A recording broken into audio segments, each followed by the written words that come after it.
성경 말씀은 신약성경 갈라디아서 2장 9절 말씀입니다. 함께 읽습니다. 또 기둥같이 여기는 야고보와 게바와 요한도 내게 주신 은혜로 나와 바나바에게 친교의 악수를 하였으니 우리는 이방인에게로 그들은 헬라에 가게 하려 함이라. 아멘. 우리 좌우 옆에 계신 분들하고 같이 인사 나누겠습니다. 사랑합니다. 사랑합니다. 사랑합니다. 우리 한 번 더 할까요? 서로 마주 보시면서 우리가 교회입니다. 아멘. 우리 교회는 코로나19 팬데믹이 한참 성행할 때 2021년 6월 27일에 이곳에 예배 초소를 마련하고 첫 주일 예배를 드림으로 시작했습니다. 그러니까 이제 2년이 된 거죠. 그래서 우리 교회가 영광스러운 주님의 교회, 거룩한 교회, 또 사랑이 넘치는 교회 되고자 하는 그런 마음을 가지고 이곳에 모여 사랑합니다, 사랑합니다 이렇게 서로를 격려하고 또 위로하시면서 주님의 교회를 섬기는 그런 일을 감당해 왔습니다. 보이는 곳에서 또 보이지 않는 곳에서 교회의 기둥과 같은 그런 역할을 감당하는 성도들을 통해서 지난 2년 동안의 삶이 행복했고 또 기쁘고 즐거운 일들이 우리 가운데 있었음을 고백합니다. 이제 2주년을 앞에 두고 우리 교회에서 새로 장로님들과 권사님들, 안수집사님들을 선출하고 또 함께 하나님이 기뻐하시는 교회를 세워가기 위해서 이제 올 한 해를 이렇게 지나가고 있는데 저는 오늘은 이제 2주년을 앞에 두고 이미 교회 공동체 기둥과 같은 사역을 감당하시는 우리 장로님들, 권사님들, 성도님들 또 새롭게 선출되신 분들이 같은 마음, 같은 생각으로 하나님이 기뻐하시는 교회, 영광스러운 교회, 하나님께서 붙잡고 쓰시는 우리 더함교회를 주님과 함께 세워가자 하는 마음으로 6월 첫째 주 예배를 드립니다. 오늘 말씀이 우리 모두에게 도전이 되는 그런 말씀 되기를 소망하고 또 우리 교회에 기둥과 같은 하나님의 일꾼들이 세워져서 서로 협력하고 또 동역함으로 하나님 영광스러운 그런 교회로 우리 더함교회가 성장되어 가기를 소망합니다. 성경에는 기둥에 대한 표현이 여러 가지가 나와요. 출애굽기를 읽어보면 출애굽기에 보면 구름 기둥과 불 기둥에 대한 이야기 나오지 않습니까? 이 기둥은 참 신비로운 기둥이죠. 그러니까 사람이 세운 기둥이 아니라 하나님께서 불 기둥으로 구름 기둥으로 하나님의 임재를 나타내 보이시고 또 하나님의 권능을 나타내 주신 그러한 기둥입니다. 또 성경을 읽어보면 성전의 기둥에 대한 이야기를 나와요. 야긴과 보아스라고 하는 기둥을 통해서 성전이 든든하게 세워져 가는 그러한 건축물로서의 기둥도 있습니다. 그러니까 우리 보게 되면 건축물이 튼튼하고 또 무너지지 않기 위해서는 반드시 필요한 것이 있는데 기둥이 튼튼해야 되고 기둥이 흔들리지 않아야 되지 않습니까? 그래서 그런 건축물에 기둥이 있는가 하면 또 성경을 읽어보면 사람을 기둥이라 그렇게 표현하기도 해요. 여러분 지나온 시간들을 생각해 보면 가정이 건강하게 세워지는 것도 기둥 같은 아버지가 있어야 되고 또 어머니가 있어야 되지 않습니까? 가정뿐만 아니라 또 어떤 회사도 마찬가지예요. 회사도 기둥같이 그 일을 감당해내는 사람들이 있을 때 회사가 더 발전하게 되는 것을 보고 국가도 마찬가지. 국가도 기둥과 같은 일꾼들이 이런 사람들이 세워질 때 국가도 건강하죠. 근데 교회도 마찬가지예요. 교회도 기둥과 같은 하나님의 사람들, 하나님의 일꾼들이 있어야 그 교회가 시련과 또 박해와 어려움 위기 속에서도 생명력 있는 복음을 증거하고 하나님이 기뻐하시는 교회로 선한 영향력을 끼치는 교회가 될 수 있게 되는 거죠. 오늘 갈라디아서를 읽어보면 바울 사도가 세 사람의 이야기를 해요. 야고보, 게바, 또 요한, 이 사람들을 기둥과 같다 그렇게 표현하는데요. 제가 주보에다가 다른 번역서도 같이 써놨어요. 기둥과 같이 여기는 사람, 이 세 사람이 있었고, 또 다른 번역에 보면 기둥 같은 지도자라고 표현하죠. 그러니까 지도자라고 하는 것은 그때 그 당시 초대교회에 이 세 사람들 같은 역할을 감당하는 지도자들이 있었기 때문에 초대교회는 시련과 어려움과 박해 속에서도 교회가 든든히 서가는, 그리고 부흥하게 되고 성장해서 세계를 향해서, 열방을 향해서 복음을 전하게 되는 그러한 역사가 있게 되었던 거죠. 또 다른 성경에는 기둥으로 인정받는 사람 이렇게 표현해요. 이 말씀을 통해서 우리가 발견할 수 있는 것은 무엇이냐면, 그냥 기둥의 역할에 서 있는 그런 모습이 아니라 그 기둥으로서의 사람으로, 성도로서, 아니면 교회의 일꾼으로서 맡겨진 사역을 잘 감당해내는 것이 교회에게 인정되었고 사람들에게 인정받았다라고 하는 그러한 표현인 것이죠. 우리도 마찬가지 아닐까요? 우리가 이름뿐인 성도가 아니라, 이름만 가지고 있는 사람들이 아니라 그 이름에 합당한 역할을 감당하고 사명을 감당할 때 우리 공동체뿐만 아니라 이웃 사람들에게 참 저 사람은 교회 기둥과 같은 사람이구나 이렇게 평가를 받지 않겠습니까? 저는 오늘 예배하시는 우리 모두가 그런 평가를 받는 참된 기둥과 같은 성도들 다 될 수 있기를 주님의 이름으로 축복합니다. 그러면 오늘 본문에 등장하는 이 사람들은 어떤 기둥이었을까? 아마 성도님께서 기억하시는 분도 있을지 모르겠는데, 제일 먼저 등장하는 사람이 누구냐면 야고보예요. 성경에는 야고보라고 하는, 성경에 읽어보면 이름이 중첩되어서 나타나는 이름들이 여러 이름이 있지 않아요? 그 중에 한 사람이 누구냐면 야고보예요. 야고보는 예수님의 제자 중에 한 사람 야고보도 있었고, 근데 이 야고보는 어떤 사람이냐면 순교를 가장 먼저 했던 사람이에요. 그래서 본문에 등장하는 야고보는 아니에요. 여기 본문에 등장하는 야고보는 누구냐면 예수님의 동생 야고보입니다. 근데 예수님이 살아계실 때에는 예수님에 대한 깊은 이해가 없었는데, 예수님이 돌아가신 이후에 이 사람이 교회에 기둥과 같은 역할을 감당하는 사람으로 변화가 되었어요. 여러분 기억하십시오. 우리는 지금 있는 모습대로만 사람을 평가하면 안 돼요.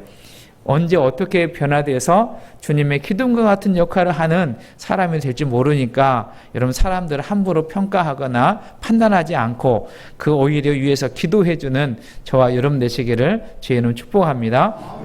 그런데 이 야고보는 기둥과 같은 사람입니다. 어떤 기둥인가 하면 기도의 기둥이었어요. 전에 오는 이야기에 의하면 이 야고보는 어떤 사람이냐면 낙타 무릎을 가진 사람이다 이렇게 별명이 붙여졌대요. 지금은 이제 옛날처럼 무릎을 꿇고 기도하시는 경우가 많지 않은 것 같아요. 우리 연세 있으신 교우들, 또 오랜 우리 믿음의 선배들은 기도할 때마다 무릎을 꿇고 기도해서 그 무릎에 낙타 무릎처럼 그렇게 굳어진 살이 있게 되는데, 요즘에는 다 의자 생활을 많이 하고 교회도 의자로 많이 있기 때문에 앉아서 기도하는 그런 기도가 있지요. 하여튼 이 야고보는 어떤 사람이면 정말 교회를 위해서, 주님의 사역을 위해서, 사랑하는 공동체를 위해서 기도하는 사람이었어요. 야고보가 기록한 야고보서 5장을 보게 되면 너희 중에 고난 당하는 사람이 있느냐? 그러면 저는 기도할 것이다 그렇게 말해요. 그러니까 고난 중에서도 기도하고, 또 질병에 걸린 사람이 있는가? 두세 사람이 모여서 기도하라. 믿는 자의 기도는 역사하는 힘이 있느니라 이렇게 말씀하세요. 무슨 말입니까? 기도 안 하는 사람은 이런 말 못해요. 기도하니까 하나님께서 응답해 주시고 놀라운 역사를 경험하게 되는 그러한 일이 있기 때문에 기도를 강조하고 기도의 무릎으로 교회를 섬겼던 것이죠. 제가 지금은 이제 뭐 코로나도 있기도 하고 그러지만 한참 그 중국 교회를 섬기고 중국 그 선교지를 방문하고 또 현지 목회자들을 교육하러 다닐 때 정말 기억되는 두 교회가 있어요. 하나는 어떤 교회냐면 창평교회라고 하는 그런 건데요. 이 교회는 전도사님이 목회를 하는데 이 교회는 지하교회예요. 그러니까 지하실에 있는 교회가 아니라 국가에 인정받지 않은, 그러나 복음으로 하나 되고 하나님을 예배하는 그런 교회인데, 전도사님이 목회하는 교회가 성도들이 얼마나 모이냐면 2,500명에 3,000명이 모이는 거예요. 목사님도 아닌데. 근데 그 교회를 이렇게 보면서 깜짝 놀랐던 건 뭐냐면, 우리가 이제 방문하고 그 교회에서 말씀도 전하고 그러는데, 그 교회 권사님들이나 그 연로하신 성도님들이 매일 그 교회를 상주하면서 기도하는 그런 기도의 불이 꺼지지 않는 것을 봤어요. 그러니까 여러분, 공산당에서도 인정해주지 않고, 그래서 박해를 받는 그런 교회임에도 불구하고 어떤 이 교회가 힘이 있는 그런 역할을 감당하는 교회가 됐던 이유는 뭐냐면, 기도의 불이 꺼지지 않는 교회였다. 우리 두암교회도 기도의 불이 꺼지지 않는 교회 되시기를 소망합니다. 또 하나는 어떤 거 메하고라고 하는 도시에, 이 교회는 더 커요. 5,000명이 모이는 그 교회인데, 이 교회는 삼자 교회예요. 삼자 교회라고 하는 것은 공산당이 인정하는 그런 교회인데, 거기는 이제 공산당의 그런 지시도 받는, 타치를 받는 교회인데요. 이 교회는 그럼에도 불구하고 특색이 있는데, 어떤 교회냐면 교회를 개척을 하고 교회를 지어주는 그런 역할을 하는 교회였어요. 근데 이 교회에 가서 보니까 깜짝 놀랐던 이유는 뭐냐면, 여기처럼 5,000명이 모이니까 얼마나 커요. 강대상에서 설교하려고 딱 쓰면 저 뒤에가 잘 안 보여요. 그런데 이렇게 제가 설교하는 중에 이 교회 강대상 밑에 굴처럼 이렇게 파 있어가지고, 거기서 뭐 하냐면 기도하는, 그러니까 설교 중에도 기도하고 또 교회를 개척하고 교회를 세워나가니까 얼마나 어렵겠어요. 그런데 이 교회가 그 기도의 불이 꺼지지 않는 교회였어요. 지금도 중국은 복음을 전하는 일이 쉽지 않습니다. 교회의 십자가 탑이 무너지게 되고 뜯기는 그런 상황에 있음에도 불구하고 이 교회들이 살아있는, 생명력 있는 복음을 전할 수 있는 이유는 뭐냐면, 기도하는 기둥들이 있기 때문에 그래요. 저는 우리 더함교회에 기도하는 기둥으로 우리 성도님들 세워질 수 있기를 주님의 이름으로 부탁을 드립니다. 그래서 여러분, 기도가 드려질 때 하나님의 놀라운 역사들을 우리가 경험하게 되는 것이죠. 두 번째 등장하는 사람이 누구냐면 게바입니다.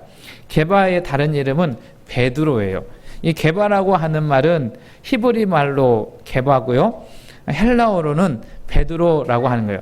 그러니까 복음서에서는 게바라고 하는 이름이 많이 등장하고, 서신서에서는 베드로라고 하는 이름이 등장하는 이유는 뭐냐면, 그 당시에 헬라어를 쓰는 로마가 많은 지역을 이렇게 정복하고 통치하기 때문에 바울 사도는 복음을 전할 때 이방인을 향해서 복음을 전하니까 베드로 이렇게 표현을 한 거예요.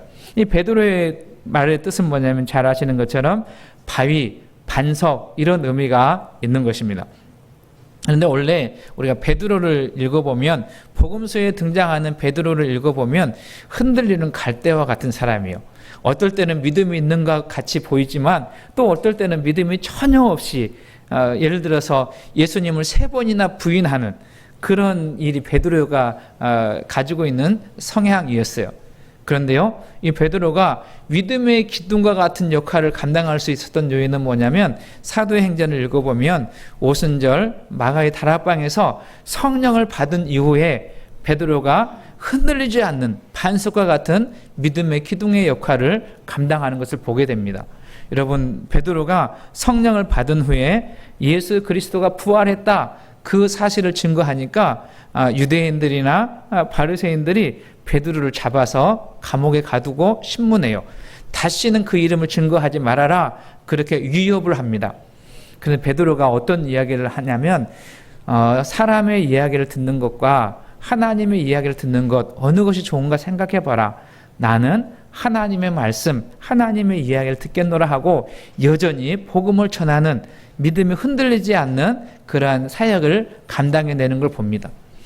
고난이 있고 박해가 있고 위협이 있음에도 불구하고 베드로는 믿음의 기둥과 같이 초대교회 가운데 서 있었어요. 그래서 초대교회 공동체가 이러한 믿음의 기둥과 같은 신앙인들을 바라보면서 저들의 믿음이 견고하고 흔들리지 않는 그러한 삶을 살아냈던 것을 보게 됩니다. 여러분, 믿음에는 두 측면이 있어요.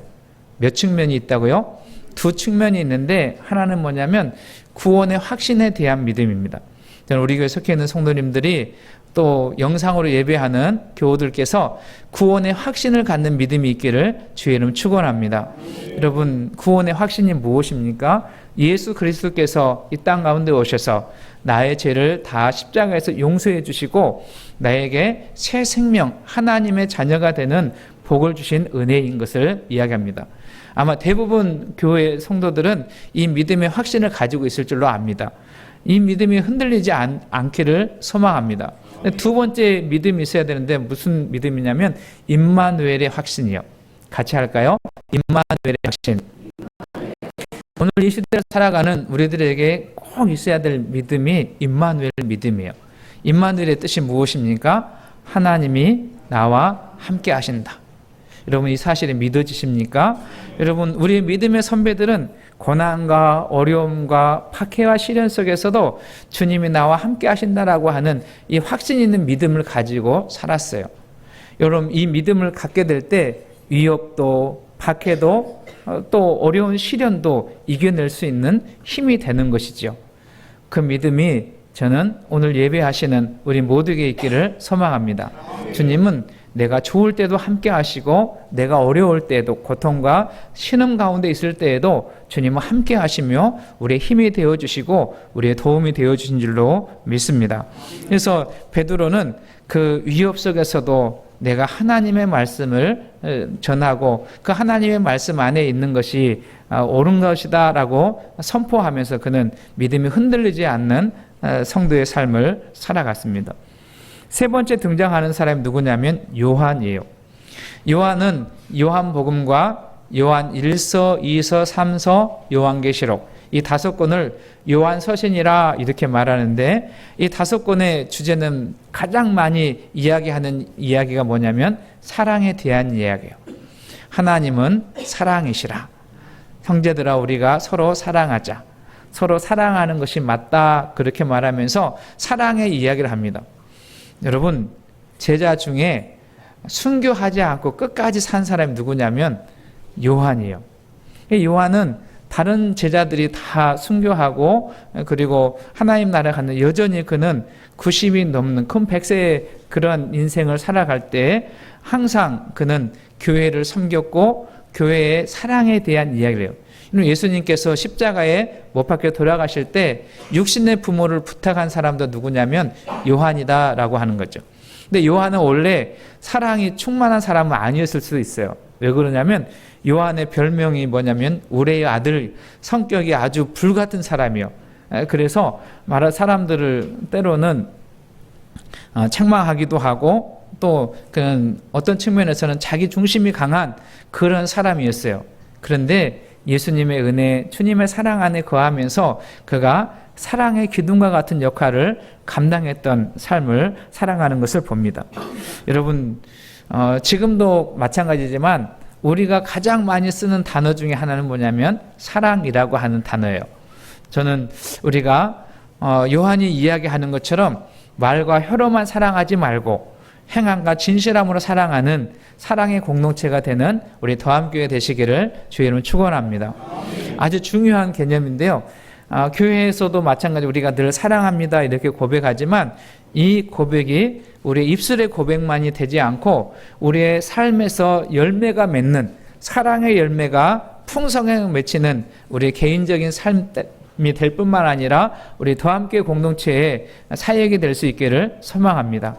그러려면 말과 혀로만의 사랑에서 사랑의 열매가 맺는 결과가 있는 그러한 사랑이 되기 위해서는 반드시 해야 될 것이 있어요. 뭐냐면 사랑의 수고입니다. 뭘 해야 된다고요? 사랑의 수고. 그러니까 말과 혀로는 사랑을 얼마든지 할 수 있지만 그것이 사랑의 열매로 맺혀지기 위해서는 사랑의 수고가 있어야 돼요. 여러분, 가정도 마찬가지지 않습니까? 우리 지난달 5월 가정의 달을 지났는데 우리 어머니, 아버지가 그 가정을 세우기 위해서 사랑의 수고를 하셨잖아요. 밤늦게, 이른 아침에 있는 정성, 없는 정성 다 예씀으로 그 사랑의 수고를 했기에 가정이 든든하게 세워지고 자녀들이 성장하고 아름답게 살아가는 결과가 되지 않았습니까? 우리도 마찬가지예요. 우리도 사랑의 수고를 위해서 여러분 희생도 그리고 헌신도, 그리고 열매 맺기 위한 노력도 우리가 실천하게 될 때 그것이 아름다운 결과가 있게 되는 거예요.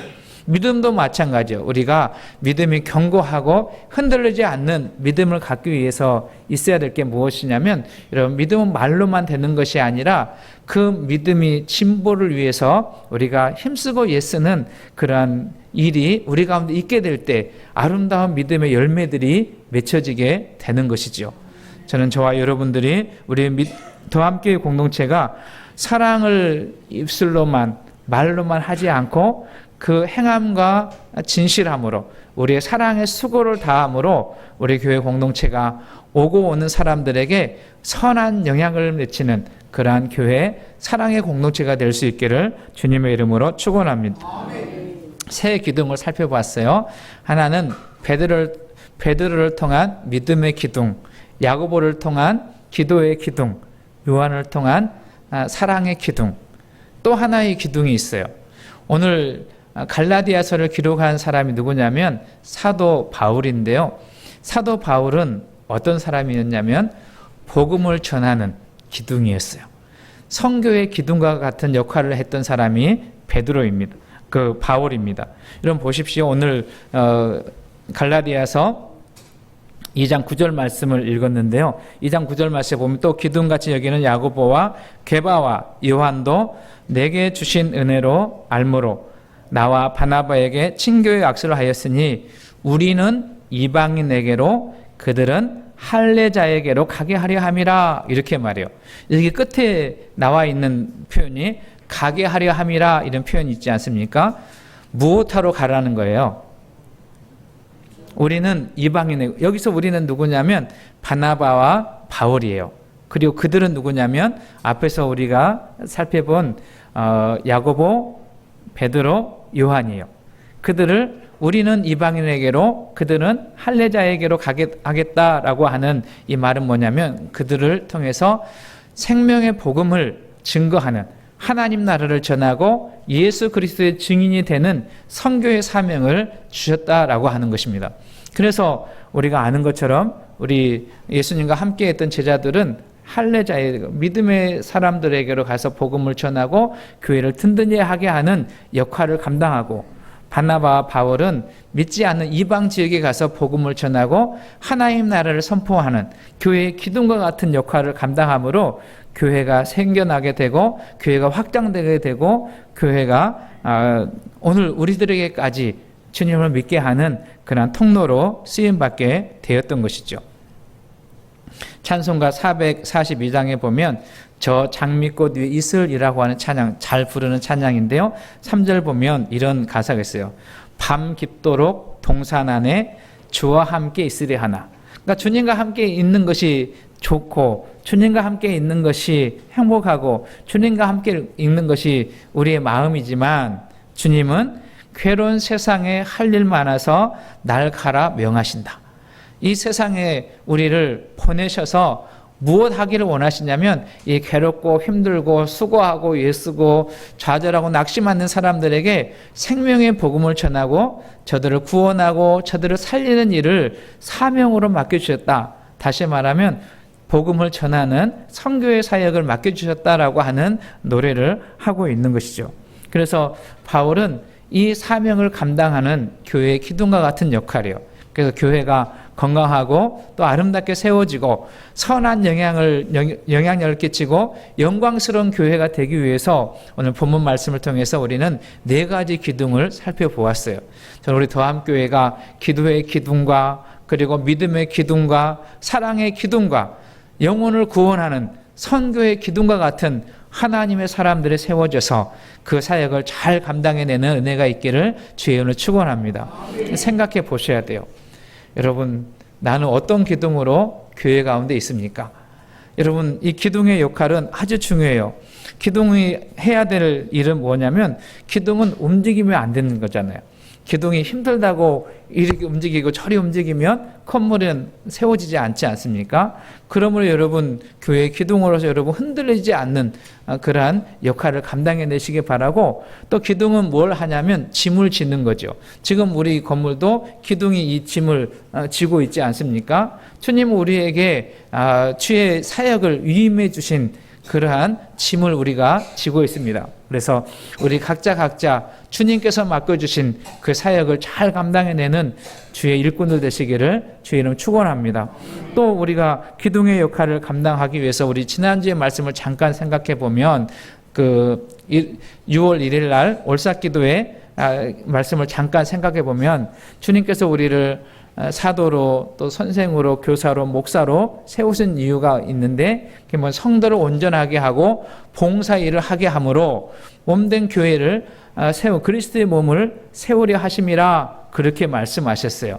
여러분, 저는 우리 교회 성도님들이 주님의 사역에 주님의 몸된 교회를 세우는 일에, 하나님 나라를 전하는 일에 구경꾼 되지 마시고 여러분 일꾼으로 잘 섬기시는 저와 여러분 되시기를 소망합니다. 기둥의 역할 중에 중요한 역할 중에 또 하나가 있는데, 기둥은 연결해 주는 역할을 해요. 서로를 연결해 주는, 이쪽 면과 이쪽 면, 위와 아래로 잘 연결해 줄 때 이 기둥이 역할을 잘 감당해 내는 거죠. 그래서 오늘 우리 더함교회가 이제 2주년 생일을 앞에 두고 있는데, 우리 교회 속해 있는 모든 성도님들이 더함교회 이돈으로서 기둥과 같은 그런 역할을 감당해내는 성도를 다 되시기 바라고, 또 새로 이제 선출돼서 교육을 받으시고 또 교회 사역에 참여하시는 주의 성도들께서 귀한 기둥과 같은 역할을 잘 감당해내서 하나님께는 영광스러운 교회, 이웃에게는 생명을 복음을 전하는 교회로 우리 더함교회가 쓰임받는 역사가 있기를 주의 이름 축원합니다. 우리는 서로를 필요로 해요. 우리 한번 옆에 계신 분들하고 한번 격려할까요? 당신이 필요합니다. 네. 멋지고 근사하고 아름다운 교회 세우기 위해서는 혼자가 안 돼요. 기둥은 혼자 있으면 안 되지 않습니까? 그래서 우리가 서로 필요해요. 그래서 우리 교회가 서로 짐을 나누어 지고 협력하고 사랑함으로 하나님이 기뻐하시는 더함교회 세워나가는 저와 여러분 되시기를 주의 이름으로 축원합니다.